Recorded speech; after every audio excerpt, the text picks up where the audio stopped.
রাহুল রাহিকে বলে, তুমি এ বাড়িতে কেন ফিরে এসেছো? তুমি তো আমার জন্য আসোনি, এসেছো তো ঠাম্মির জন্য। তখন রাহি বলে, আমাদের সম্পর্কটা আমি ঠিক করব। তার মধ্যে জিয়া এসে বলে, রাহি তুমি এ বাড়িতে?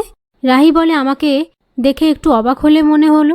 জিয়া বলে, তোমাকে তো আন্টি বাড়ি থেকে বের করে দিয়েছিল, তাহলে? রাহি বলে, উনি কি বলেছিল না বলেছিল সেটা আমাকে মনে করিয়ে দিতে হবে না। এই বলে জিয়াকে কথা শোনায়।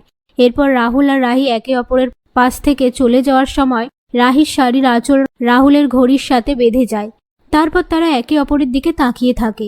ওদিকে রাহুলের ঠাম্মি নাক ডেকে ঘুমিয়ে থাকলে রাহি রাহুলের ঠাম্মির সাথে দেখা করতে আসে। পাশ থেকে পিসি ঠাম্মি রাহুলের ঠাম্মিকে উঠতে বললে কোনো কথা না শুনে বেঘরে ঘুমোতে থাকে রাহুলের ঠাম্মি।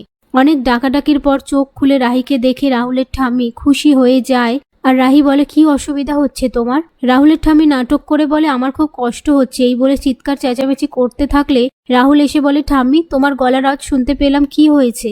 তখন রাহুলের ঠাম্মি রাহি আর রাহুলের হাতটা একে অপরের হাতের ওপরে দিয়ে বলে, তোরা কেউ কাউকে কখনো ছেড়ে যাবি না, পাশে থাকবি, কথা দে।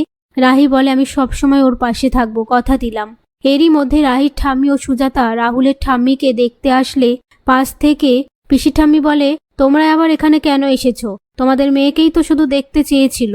এ কথা শুনে রাহির ঠাম্মি পিসি ঠাম্মিকে কথা শোনাতে থাকে।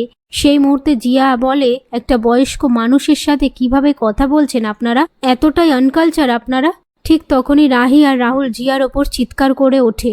আর রাহুল বলে, তুই বয়স্ক মানুষের সাথে এরকম ভাবে কথা বলতে পারিস না। আর পাশ থেকে রাহি বলে, আমার হাতটা যদি ঠাম্মি ধরে না থাকতো না, তাহলে যেই আনকালচার কথাটা বলে আমার ঠাম্মিকে অপমান করলে সেই কথাটার মর্ম আমি তোমাকে ভালো করে বুঝিয়ে দিতাম।